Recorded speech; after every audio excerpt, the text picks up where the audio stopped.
Hello everyone. So now we are here with a new course and this is all about Chhattisgarh. Okay, so I'll be dealing with the state history. आपने अगर मेरे पुराने courses नहीं देखे हैं so please do watch them. वो पूरे complete history, GS history पे based हैं. तो हम इस कोर्स में भी हिस्ट्री के बारे में बातें करेंगे. बहुत डिटेल में तो नहीं कर सकते हैं because of the time constraint, पर हम कोशिश करेंगे जब भी रेलेवेंट छत्तीसगढ़ का कोई भी पार्ट आए जिसमें आप सेंट्रल हिस्ट्री से डील कर सकते हैं तो मैं वो डायनेस्टीज़ और सारी चीज़ें बताऊंगी आपको. बट अगर आपने मेरी जीएस की हिस्ट्री का कोर्स नहीं देखा है तो please do watch it. And आपने अगर ये ऐप इंस्टॉल नहीं किया है, सीक्रेट गुरुकुल का अगर ऐप आपने इंस्टॉल नहीं किया है so please do install it. इसमें आपको पेड कोर्सेज मिलेंगे, कुछ फ्री कोर्सेज भी मिलेंगे. पेड कोर्सेज का हमने प्राइस बहुत ही नॉमिनल रखा है. अगर ये कोर्स आप मेरे कूपन कोड से परचेज करते हो तो आपको 10% का डिस्काउंट मिलेगा. तो मैं और कोर्स डिटेलिंग कर देती हूँ. ये पूरा पैकेज हमने आपके लिए बनाया है, ये कंप्लीट क्रैश कोर्सेज हैं. तो इस कोर्स में आपको मिलता है video lecture, e books, doubt clearing sessions होंगे आपके, quizzes, previous year questions, test series, practice questions मिलेंगे आपको और सिलेबस डिटेलिंग होगी. So download the app now. So moving again, we are here with emergence of Chhattisgarh. So मैं कोशिश करूंगी जितने भी एंशियंट डायनेस्टीज या कोई भी रेलेवेंस है आपकी मेन स्ट्रीम हिस्ट्री से थोड़ा भी, मैं कोशिश करूंगी उसको इसमें बताने की. ऑल्दो मैं बहुत क्रिस्प रखूंगी चीज़ों को बिकॉज ऑलरेडी हम ये कोर्स रिपीट कर चुके हैं जीएस हिस्ट्री में. तो ये बेसिकली स्टेट हिस्ट्री ही होगा. अगर बहुत ज़्यादा कोई मेन डायनेस्टीज़ है जो मेन स्ट्रीम हिस्ट्री का पार्ट है तो ज़रूर मैं उसकी डिटेलिंग करूँगी यहाँ पे.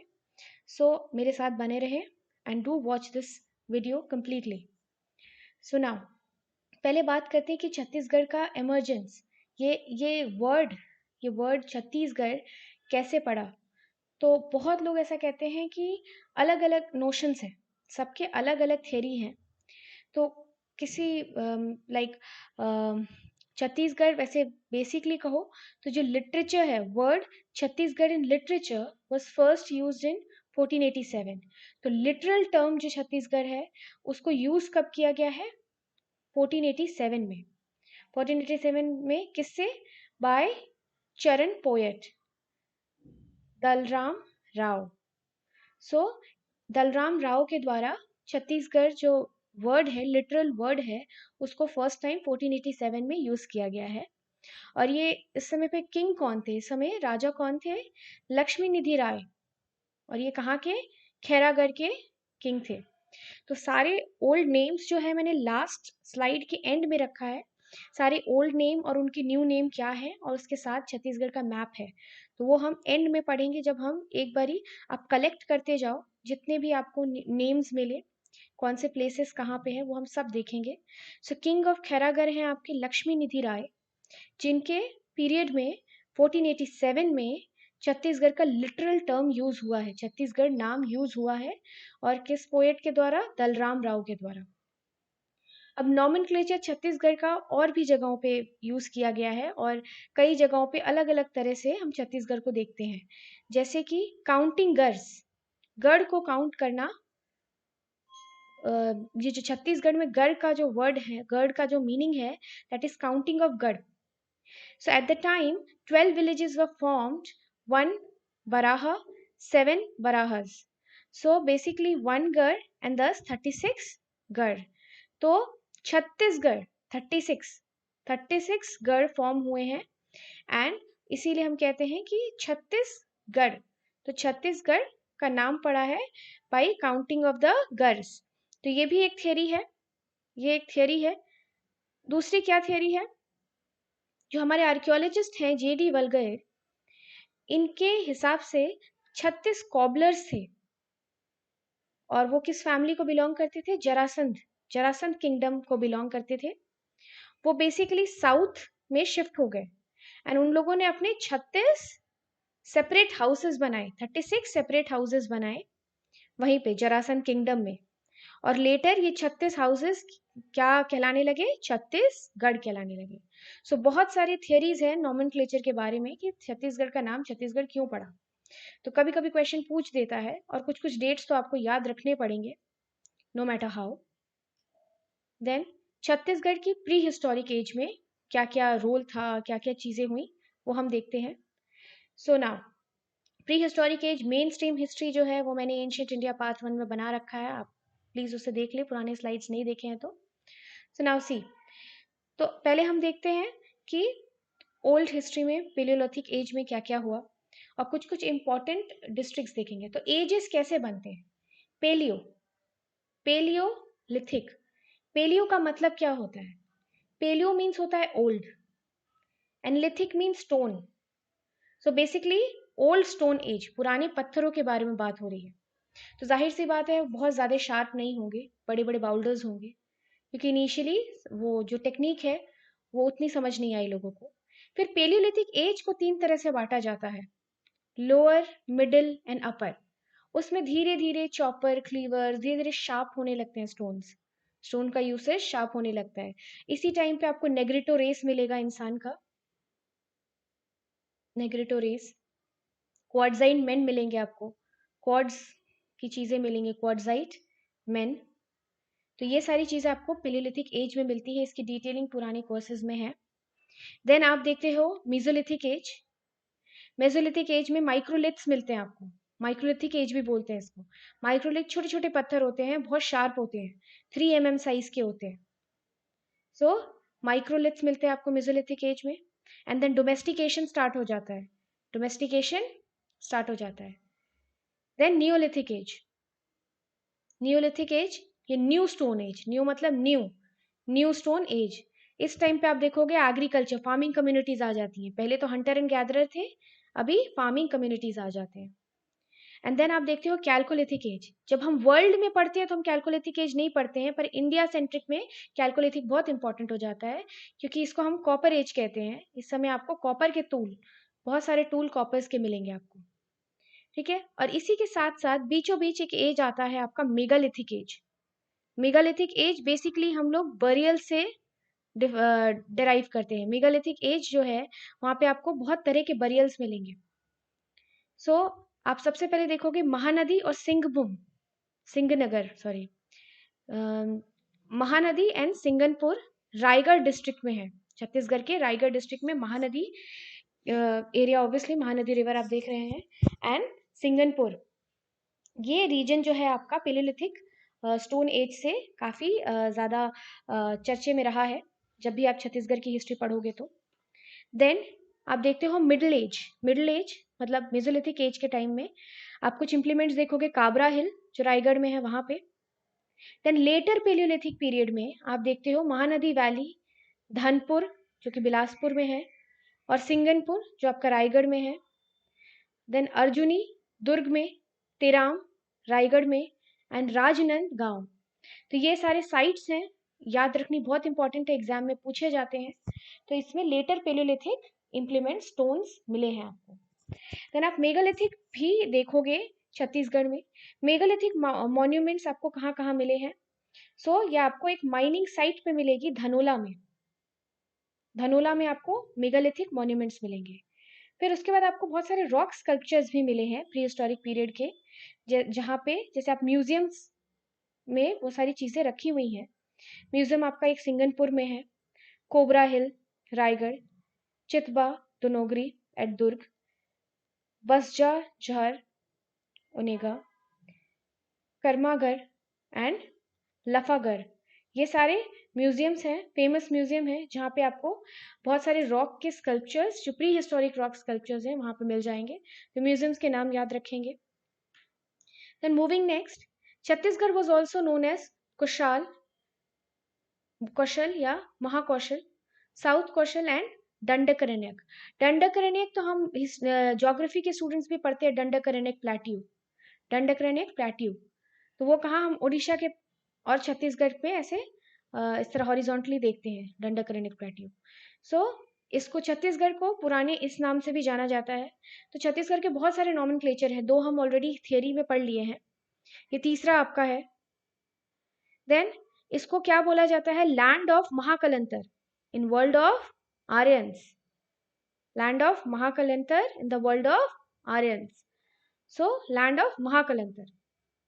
देन रामायण जो एपिक एज था आपका वैदिक वैदिक टाइम्स में, सो पुराने एंशियंट इंडिया के स्लाइड में भी आप देखोगे कि हम पेलियो मीजो नियो कैल्को एज तो पढ़ लिया हमने।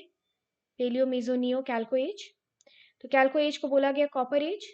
एंड देन आप देखोगे हड़प्पन सिविलाइजेशन आता है, तो उस समय ब्रॉन्ज इंप्लीमेंट्स आने लगते हैं, तो उसको ब्रॉन्ज एज बोलते हैं।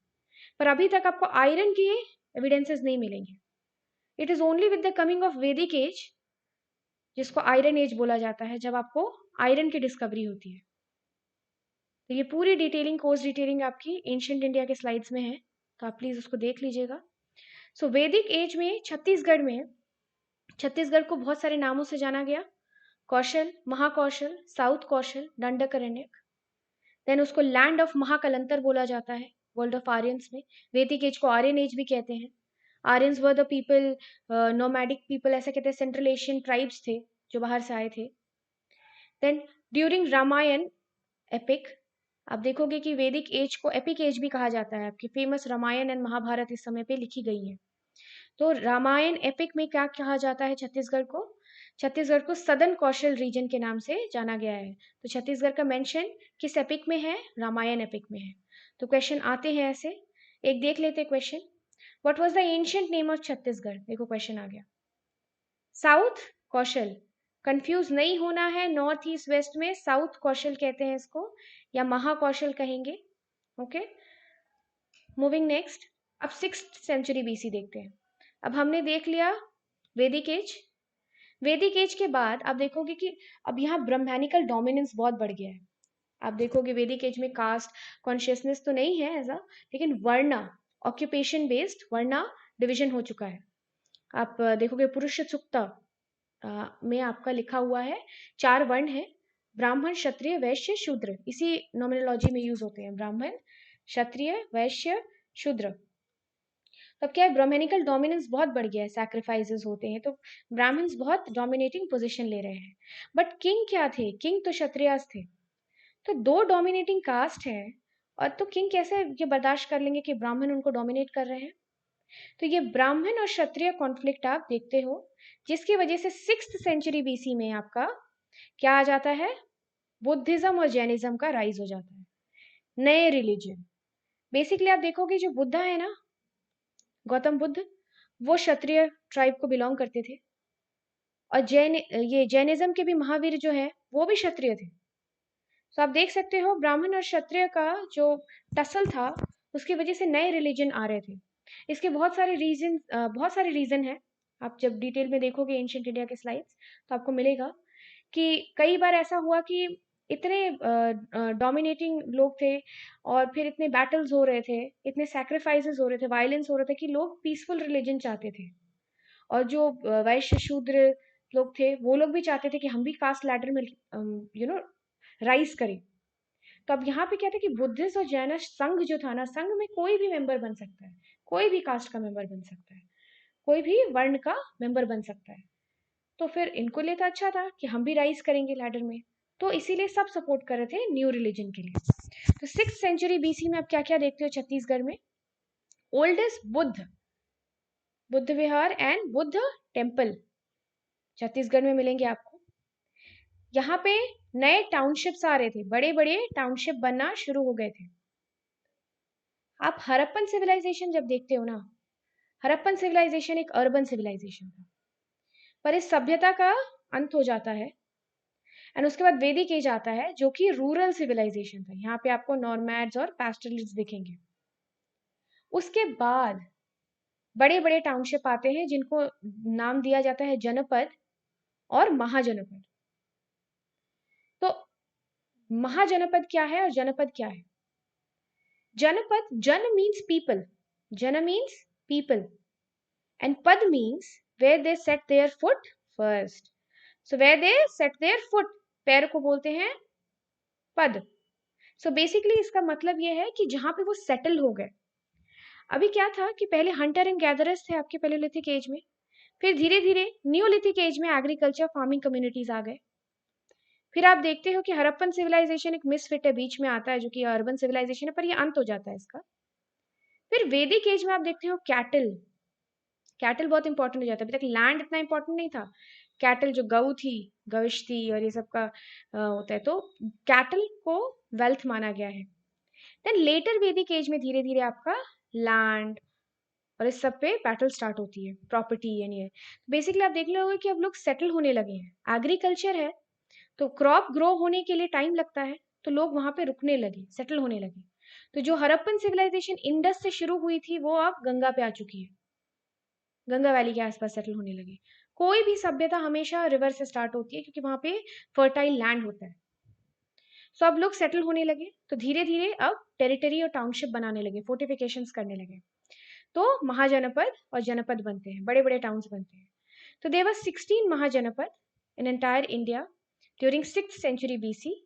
On one of them was known as Chedi Janapad, Chedi, and this word Chedi Janapad has been used for present Chhattisgarh.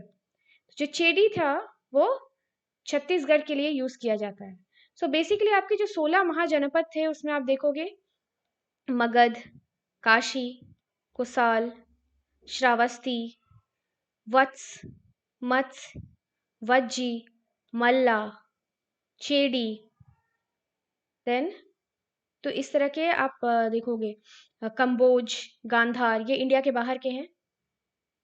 So basically आपको ऐसे 16 महाजनपद आपको मिल जाएंगे, अस्माक, अवंती, है ना, पूरे 16 आपको महाजनपद मिल जाएंगे। लेकिन इसमें जो चेडी जनपद था, चेडी, ये आपका कहलाता है छत्तीसगढ़, ऐसा वैदिक लिटरेचर कहता है।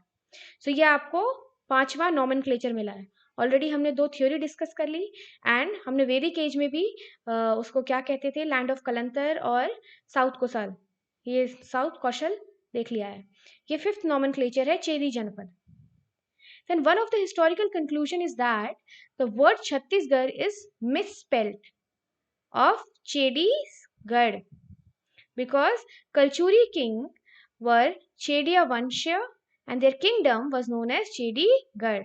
तो ये भी एक नॉमेनक्लेचर है, ये भी एक अजम्पशन है लोगों का कि छत्तीसगढ़ में भी शायद गलत स्पेल्ट हो गया, लोग गलत बोलने लगे हैं।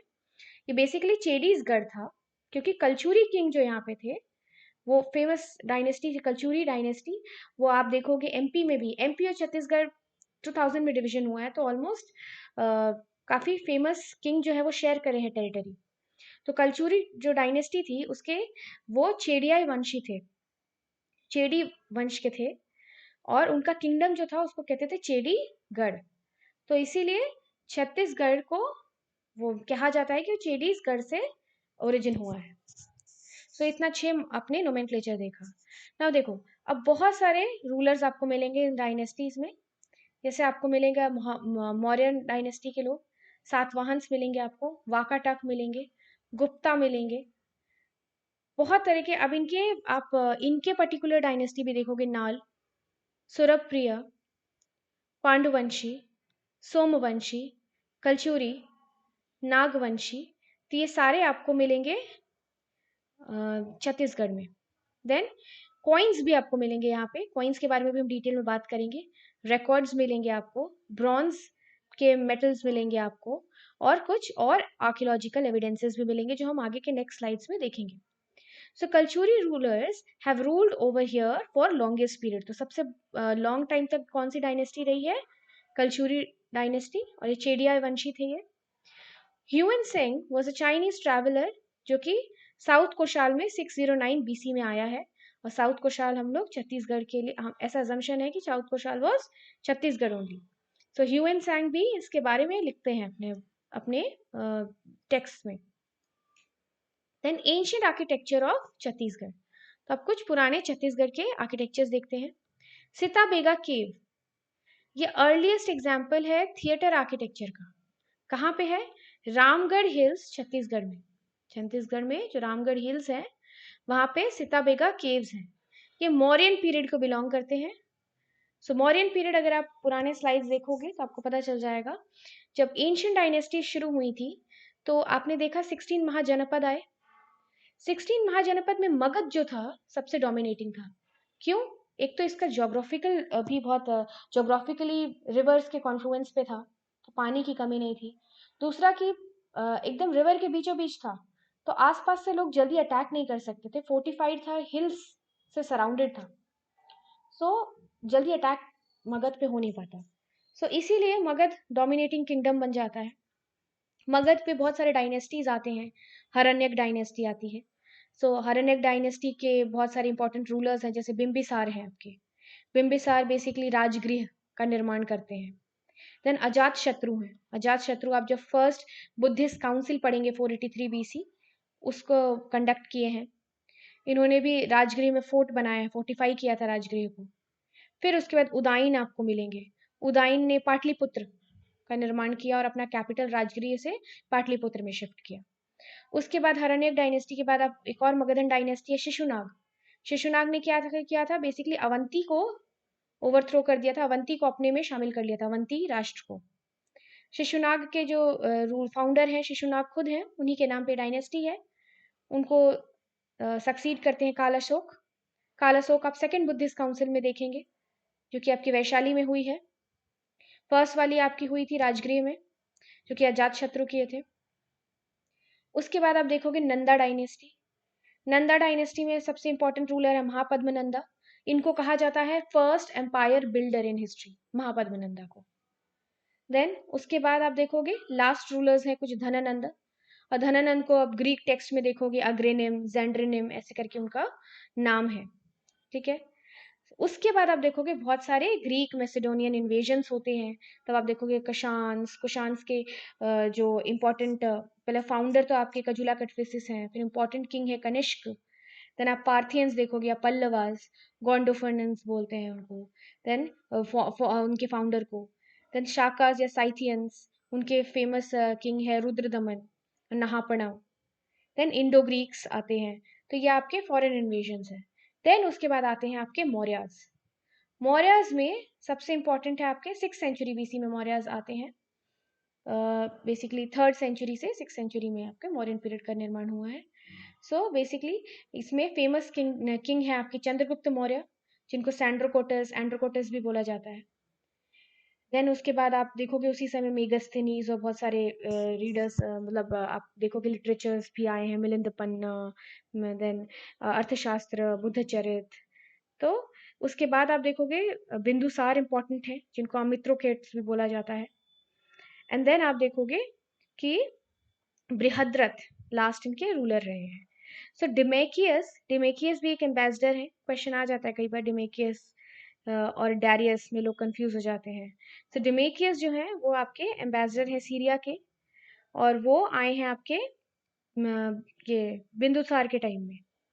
और डायोनिशियस, डिमेकियस जो है आपके बिंदुसार के टाइम में आए हैं, और डायोनिशियस आए हैं आपके अशोका के टाइम में। तो अशोका, बिंदुसार, चंद्रगुप्त मौर्य, ये सब इंपॉर्टेंट किंग्स हैं आपके मौर्यन डायनेस्टी के। सो सीता बेगा केव ये आपका रामगढ़ हिल में है, जो कि इंपॉर्टेंट मौर्यन केव है। देन जोगीमारा केव आपका एंशियंट ब्राह्मी इंस्क्रिप्शन उस वहां पे पाया गया है, और इसको ओल्डेस्ट नोन पेंटिंग कहते हैं इंडिया की। जोगीमारा केव में जोगीमारा केव पेंटिंग्स हैं, they are oldest known paintings in India. और जो इंस्क्रिप्शन है उसको ट्रांसलेट किया गया है। सो इट इज उसको दो तरह से ट्रांसलेट किया गया है। सो बेसिकली ये हो सकता है कि ये एक लव प्रोक्लेमेशन, प्यार जाहिर किया गया किसी लड़की ने किया है, या फिर may be it's basically bye a dancer. Dancers भी अपने लव संगीत गाते हैं, सो डांसर्स का भी पेंटिंग हो सकता है ये। सो ये बेसिकली ये assumption है। सो लव टेल्स हैं वहाँ लिखे हुए। Then in ancient time this region was also known as Dakshin Koshal. Obviously हमने साउथ कोशल के बारे में बात किया छत्तीसगढ़ के नोमेनक्लेचर में। So this area is also mentioned in Ramayan and Mahabharat. तो रामायण और महाभारत में भी ये रीजन मेंशन किया है। रामायण एपिक में हमने देख लिया कि छत्तीसगढ़ को मेंशन किया गया है। Then one of the earliest statue of Vishnu has been excavated from Shunga period. Shunga period कहाँ से? मल्हार से। मल्हार एक साइट है जहाँ पे आपको अर्लियर स्टैचू मिलेगा विष्णु का, और विष्णु आपका शुंग पीरियड का स्टैचू है। सो मौर्यंस के बाद बेसिकली मेन स्ट्रीम हिस्ट्री में आप देखोगे कि शुंगास आते हैं, शुंगस। सो बेसिकली शुंगास में सबसे पहले है पुष्यमित्र शुंग, उसके बाद अग्निमित्र शुंग, और इसी तरह से आप देखोगे कि वहाँ पे आपको ये बेसिकली ऑर्थोडॉक्स हिंदूज थे, शुंग जो थे ऑर्थोडॉक्स हिंदूज थे। लास्ट रूलर इनके देवभूति रहते हैं। तो इसी टाइम आप कालिदास के टेक्स्ट देखते हो, मालविका अग्निमित्रम। तो इस तरह से महाभारत से देखोगे, पातंजलि के बरहुत स्तूप देखोगे जो कि आपका सतना में है, सतना एमपी में है। एमपी छत्तीसगढ़ एक टाइम पे सेम रीजन थे। सो शुंगा पीरियड का ये विष्णु स्टैचू है। सो ये basically 6th and 12th century के बीच में बना है, जहाँ पे आप और भी देखोगे जैसे शरभपुर्यास, पांडुवंशीस, ये बेसिकली आपके जो लोकल रूलर्स हैं वहाँ के, सोमवंशी, कलचुरी एंड नागवंशी, ये लोग यहाँ मल्हार रीजन को डोमिनेट करते थे। देन आप बस्तर रीजन देखोगे छत्तीसगढ़ का, जहाँ पे आपको राजेंद्र चोला और कोलतुंग चोला, चोला डायनेस्टी के, उन्होंने इन्वेड किया था 11th सेंचुरी में। तो अब उस तक भी पहुंच जाते हैं मेन स्ट्रीम हिस्ट्री में चोला डायनेस्टी कब आता है। तो शुंगास के बाद कन्वास आते हैं, वसुदेव कन्वा रहते हैं, पाटलिपुत्र इनका कैपिटल रहता है, और लास्ट रूलर इनके रहते हैं आपके सुशर्मन, सुशर्मन रहते हैं आपके लास्ट रूलर। फिर उसके बाद आप देखोगे कि गुप्ताज आ जाते हैं। तो इसमें भी चंद्रगुप्त, ये चंद्रगुप्त मौर्य चंद्रगुप्त से डिफरेंट है। आप पूरी डिटेलिंग देखोगे मेरी एंशियंट हिस्ट्री के लेक्चर में। सो बेसिकली आपके गुप्ताज आते हैं। तो श्री गुप्त फाउंडर हैं, पर मेन आपके जो इम्पोर्टेंट रूलर हैं वो आपके चंद्रगुप्त हैं। तो चंद्रगुप्त 1 बेसिकली इन्होंने गुप्ता एरा स्टार्ट किया। इनको इंडियन नेपोलियन बोला जाता है। ये लोग वैष्णव थे, वैष्णवाइट्स थे। उसके बाद समुद्रगुप्त आते हैं, सॉरी इंडियन नेपोलियन समुद्रगुप्त को बोलते हैं। चंद्रगुप्त को बेसिकली इंपॉर्टेंट थे, उन्होंने टाइटल स्टार्ट किया था महाराजा विराज का। देन प्रयाग प्रशस्ति आप देखोगे समुद्रगुप्त के टाइम में लिखी गई है। देन चंद्रगुप्त 2 हैं, इनके टाइम में फाहियन आते हैं, इन्होंने सिल्वर कॉइन्स इशू किए, मेहरौली पिलर इंस्क्रिप्शन है इनके नाम पे। देन रामगुप्त हैं, रामगुप्त ने कॉपर कॉइन्स इशू किए। देन उसके बाद आप देखोगे कि नालंदा यूनिवर्सिटी बनती है, कुमारगुप्त आते हैं जब, तब। देन स्कंदगुप्त आते हैं, स्कंदगुप्त आपके सुदर्शन लेक को रिपेयर करते हैं। इनके टाइम में जूनागढ़, भितारी, इंदौर पिलर्स ये सब बनते हैं। इन्होंने हुना को डिफीट किया है स्कंदगुप्त ने। देन बुद्धगुप्त आते हैं, उनके टाइम पे पहाड़पुर कॉपर प्लेट देखोगे आप। तो ये पूरा डिटेलिंग आपका गुप्ता पीरियड का हो जाएगा। उसके बाद आप देखोगे कि पोस्ट गुप्ता के टाइम में पुष्यभूतिज आते हैं। देन आप देखोगे पुष्यभूतिज में वो हर्षवर्धन सबसे पहले आएंगे, आपके प्रभाकर वर्धन, देन हर्षवर्धन। देन उसके बाद आप देखोगे पल्लवास हैं आपके कांची तमिलनाडु में, चालुक्यास आपको मिल जाएंगे कर्नाटका वातापी में। देन आपको ये और सदर्न सदर्न एरिया में आप जाओगे जब, अर्ली मिडिवल इंडियाज में। सो ये बेसिकली आपने इतना पार्ट तो आपने एंशियंट इंडिया का कवर किया। जैसे ही आप चोला में आते हो तो आप अर्ली मिडिवल इंडिया की तरफ आ रहे हो। अर्ली मिडिवल इंडिया में आप देखोगे कि त्रिपटाइट कन्फ्लिक्ट हो रहा है नदन पार्ट में। एक तरफ आपके राष्ट्रकूटास हैं, एक तरफ आपके पालास हैं, और एक तरफ के गुज्जर प्रतिहारास हैं। सो पालास जो हैं वो बंगाल रीजन के हैं, गुज्जर प्रतिहारास वही आपके कन्नौज राजस्थान के रीजन के हैं, और राष्ट्रकूटास आपके सदर्न सदर्न रीजन के हैं, जहाँ पे आप राष्ट्रकूटा में एलोरा, अजंता ये सारे केव्स देखते हो। सॉरी अजंता नहीं, एलोरा केव देखते हो आप। सो उसी टाइम पे आप देखोगे साउथ इंडिया में क्या कौन कौन से डायनेस्टीज आ रहे हैं। ककात्यास जो आपके वारंगल आंध्र प्रदेश के रीजन में है। देन आप देखोगे कदम्बास जो आपके कर्नाटका बनवासी के रीजन में है। चोलास आपके तमिलनाडु में। वेस्टर्न चालुक्या कर्नाटका में। ईस्टर्न चालुक्यास आपके आंध्र प्रदेश में, वेंगी में। देन यादवास आपके देवगिरी महाराष्ट्र में। तो ये सारी डायनेस्टीज आपके साउथ इंडिया में आ रही है। तो चोला डायनेस्टी के सबसे फाउंडर कौन है? परंतका। परंतका को बोलते हैं मदुराई कोंडा, ठीक है, इन्होंने मदुराई सिटी को कॉन्कर किया था। देन उसके बाद आते हैं आपके राजा राजा 1 जिनको आप राजा राजेश्वर भी बोलते हो, और इनका इम्पोर्टेंट टेम्पल है बृहदेश्वर टेम्पल। देन आते हैं आपके राजेंद्र वन। देन आपके राजेंद्र वन आते हैं, जिनको कहा जाता है गंगाईकोंडा चोलापुरम बेसिकली। सो गंगाईकोंडा चोलापुरम इनसे एसोसिएटेड है, राजेंद्र वन से। सो ये सारे इंपॉर्टेंट चोला रूलर हैं, और ये बेसिकली मैं चोला डायनेस्टी को इतना एक्सप्लेन किया है। सो मैं आपको एसोसिएशन में पढ़ा रही हूँ मेन स्ट्रीम हिस्ट्री से और स्टेट हिस्ट्री को जोड़ के, कि जिनको अगर जो एक्सपर्ट है मेन स्ट्रीम हिस्ट्री में उनको भी समझ में आता रहेगा। तो आप बेसिकली साथ साथ दो चीज़ों की नॉलेज गेन करते रहोगे, स्टेट की हिस्ट्री की भी और मेन स्ट्रीम हिस्ट्री की भी।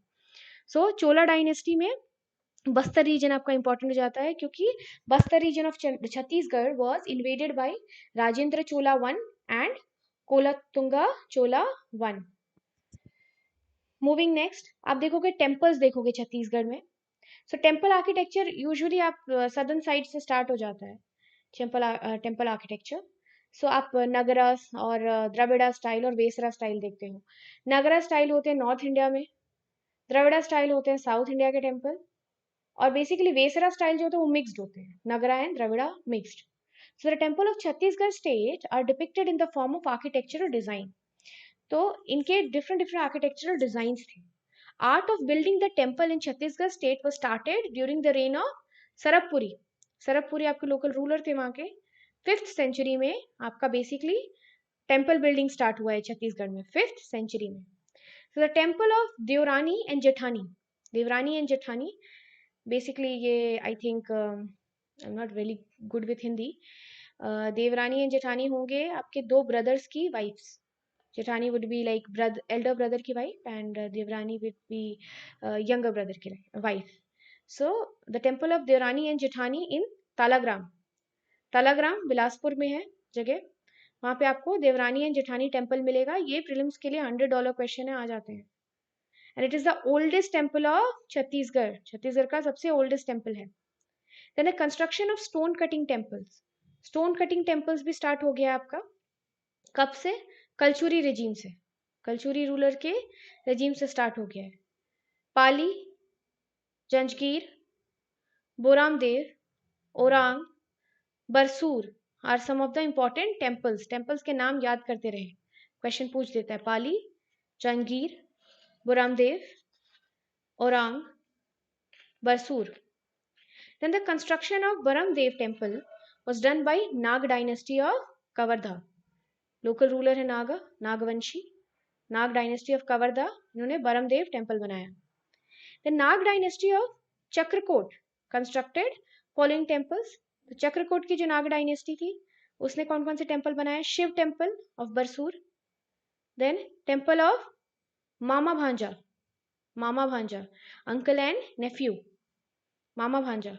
Then Ganesh temple, Dantewada Danteshwari temple, and then Vishnu temple in Narayanpal, temple of बैरामगढ़।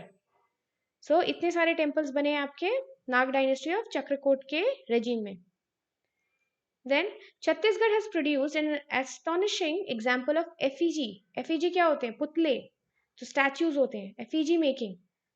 Okay, an oldest recorded quadrantal statue of Lord Vishnu has been discovered at Burikhar, Malhar में, मल्हार रीजन में ही आपको, जहां हमने बोला था ना ओल्डेस्ट विष्णु का टेम्पल मिला है। सो ये ओल्डेस्ट विष्णु का स्टैचू एफईजी मिला है। Then the statue has been supposed to be the oldest one in the state, सबसे पुराना है स्टेट का। The paramount effigies were made at Tala, Sirpur, Rajim, Malhar, अंधबर, Kharod, Shivari Narayan, पुजारी एंड पाली। इनके बारे में हमने कुछ लोकल डायनेस्टीज के बारे में भी हमने देख लिया है, और ये टेम्पल के नाम रिपीट हुए हैं। सो सरबपुरिया, नाल, शोभांशी, ये सब लोकल आपके डायनेस्टीज हैं, जो कि 5th सेंचुरी से 8th सेंचुरी के बीच में है। और टेम्पल मेकिंग कब शुरू हुआ है? 5th सेंचुरी में आपका छत्तीसगढ़ में स्टार्ट हुआ है। Effigies of Kalchuri and other related rulers were found between 10th and 11th century to 14th century.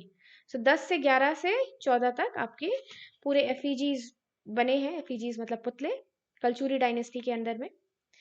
तो क्या क्या है वो, शैव सेक्ट से भी रिलेटेड है, वैष्णव से भी, सौर, जैन, बुद्ध एंड शक्त।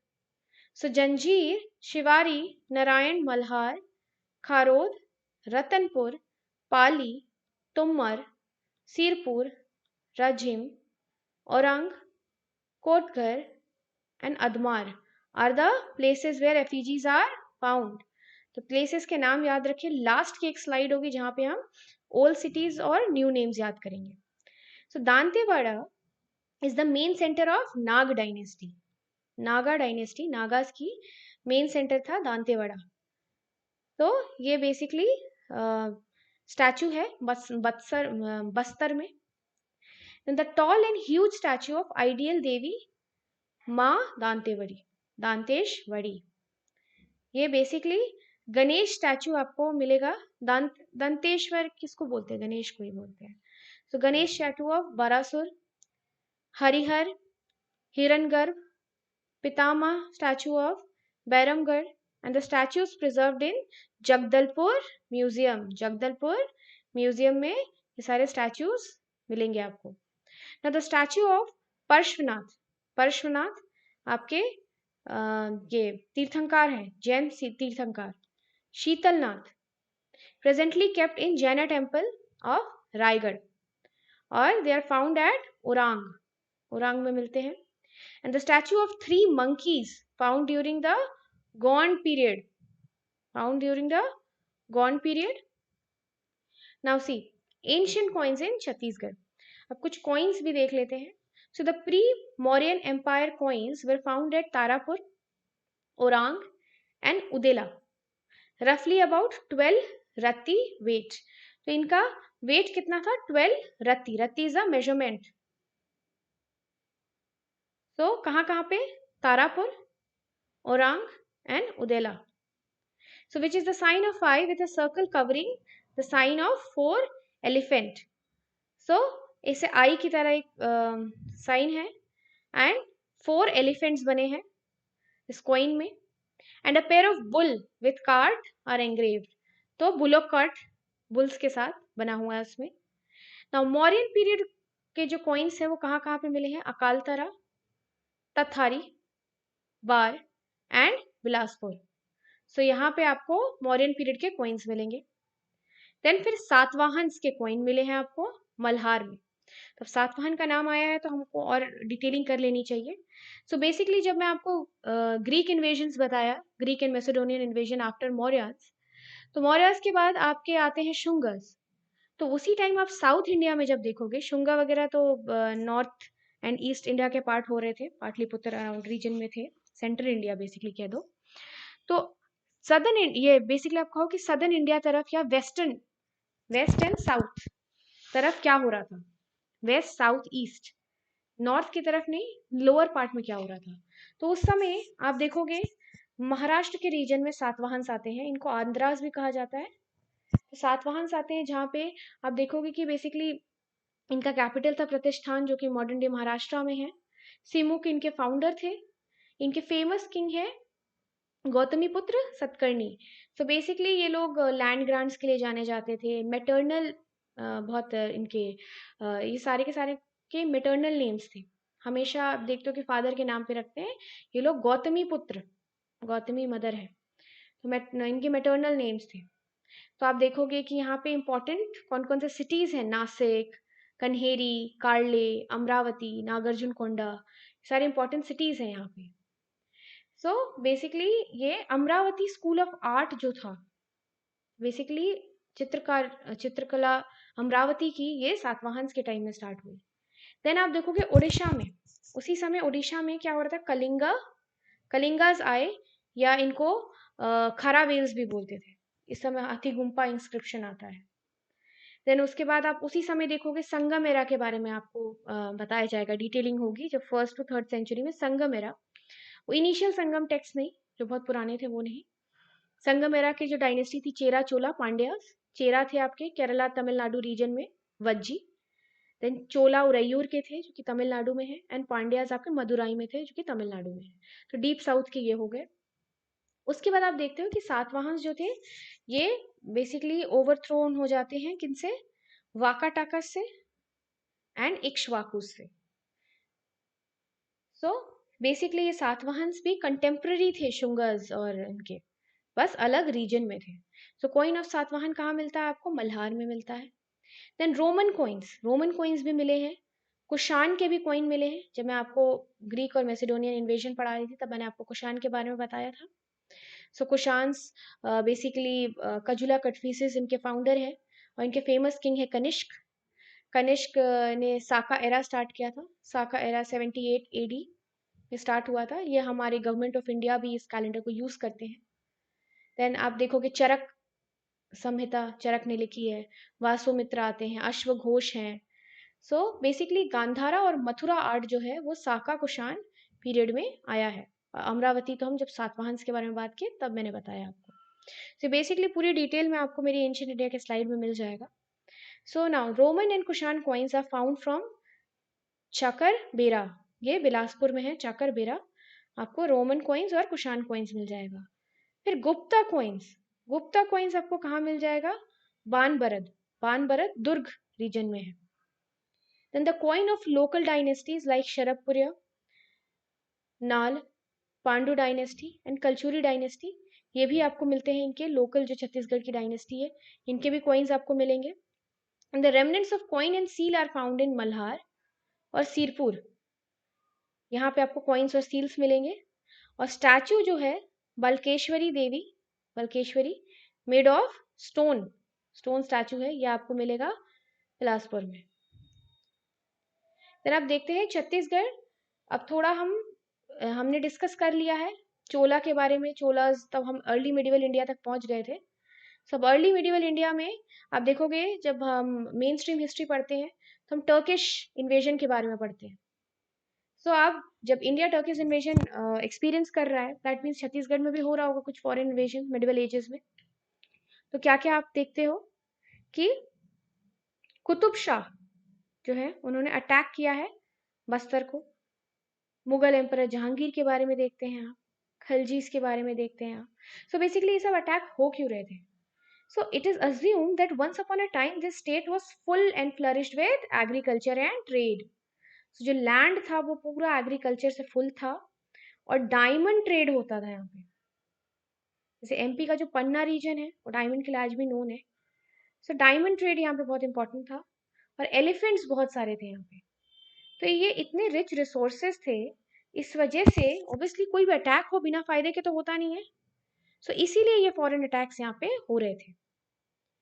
तो उसके बाद आप देखते हो कि महमूद खिलजी वन है जो अटैक करते हैं सरगुजा एरिया को 1440 टू 1441 में। देन आप मुगल एम्परर्स को जब देखते हो तो मुगल एम्परर में जहांगीर हैं, उन्होंने रतनपुरा को अटैक किया था 1618 टू 1619 में। Then Qutub Shah basically Bastar region को कॉन्कर किया था, अटैक किया था और वहां पे रूल भी किया है 1672 तक।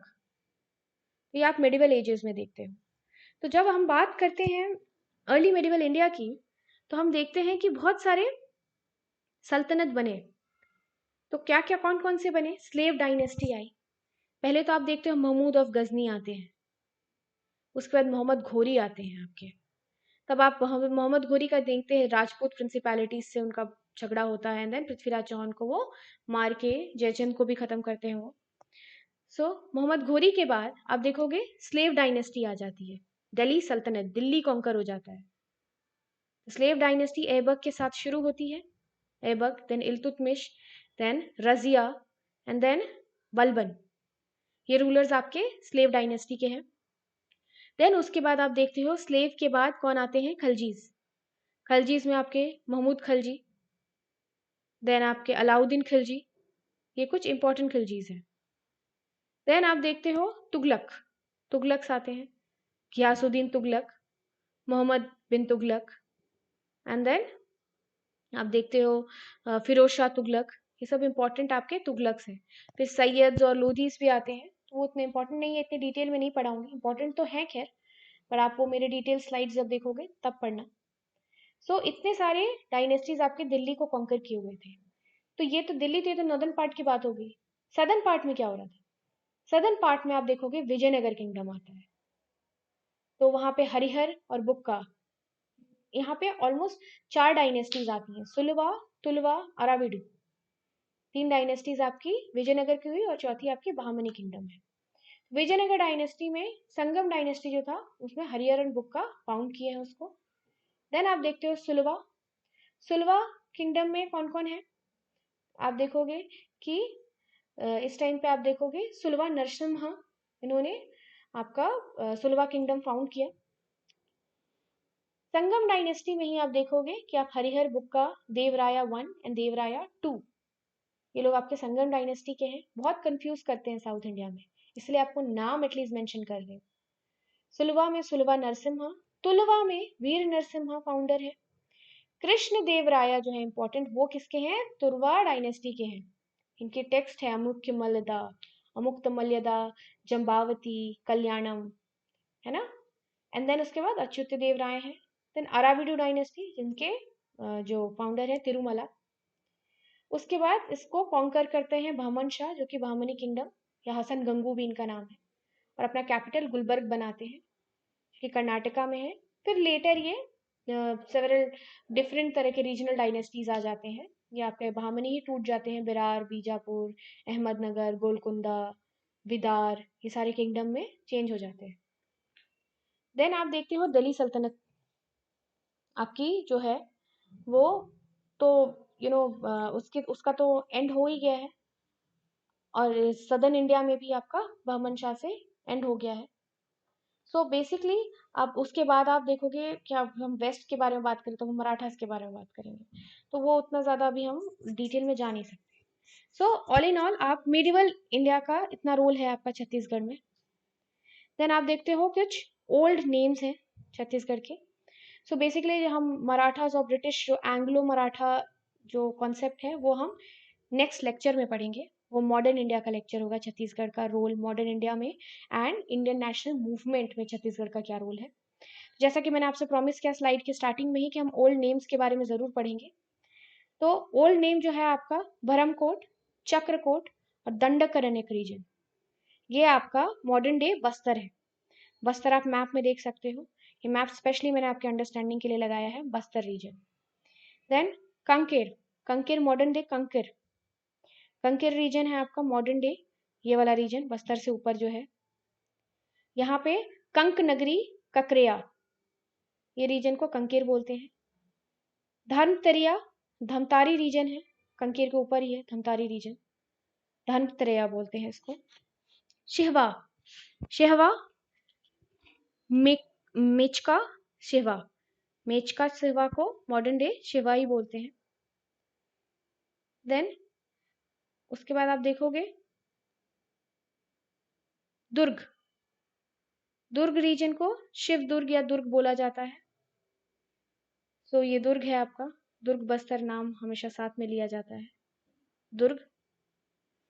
देन आप देखोगे रतनपुर, रतनपुर रीजन जो है आपका मॉडर्न डे रतनपुर, उसको हीरापुर बोला जाता था, रत्नावलीपुर या हीरापुर या रत्नावलीपुर। देन खल्लारी, खल्लारी रीजन आपका मृतका घर या खलवाटिका, तो ये आपका खल्लारी रीजन को बोला जाता है। देन आप देखोगे जांजगीर, जांजगीर जजल नगरी या जज्जलपुर, तो जांजगीर जो है आपका रीजन, ये बेसिकली टेम्पल्स के लिए भी बहुत नोन है। देन कवर्धा, काबिर धाम, कबीर धाम बोलते हैं इसको, कबीर धाम पहले और अभी कवर्धा बोलते हैं इसको, कवर्धा, कवर्धा ये रीजन है आपका ये। Then Rajim, modern day Rajim, इसको पदम क्षेत्र या रामपुर बोला जाता है, पदम क्षेत्र या रामपुर। देन सरंगगढ़, सरंगगढ़, सारंगगढ़, इसको सहेरागढ़ भी बोला जाता था पहले। देन शिवारी नारायण, शिवारी नारायण या शाउरी नारायण, शाउरी नारायण मतलब modern day Shivri Narayan. Then Sirpur, Sirpur आपको चित्रांगदापुर, चित्रांगदपुर एंड श्रीपुर को सीरपुर बोला जाता है। And then Patan, Patan, Bhagpur, Patan. तो कुछ नाम तो आपको सिमिलर नाम से ही याद हो जाएगा, और बाकी तो आपको लर्न करना पड़ेगा। जो इम्पोर्टेंट थे मैंने आपको मैप में भी दिखा दिए कि मैप में भी एग्जिस्टिंग है। So this was all. आप इसको बैक टू बैक लर्न करें, और मेरी एक कोशिश हमेशा यही रहेगी कि आपको स्टेट हिस्ट्री के साथ जो आपकी मेन स्ट्रीम हिस्ट्री है उसको भी लिंक करूं, ताकि आपको ज़्यादा कंसेप्ट क्लैरिटी हो। सो मैंने कोशिश की है अपनी तरफ से। I hope it helps and it pays. So that is all. अब बैक टू बैक लेक्चर्स देखो, and I hope you enjoy it. So, thank you. Thank you very much.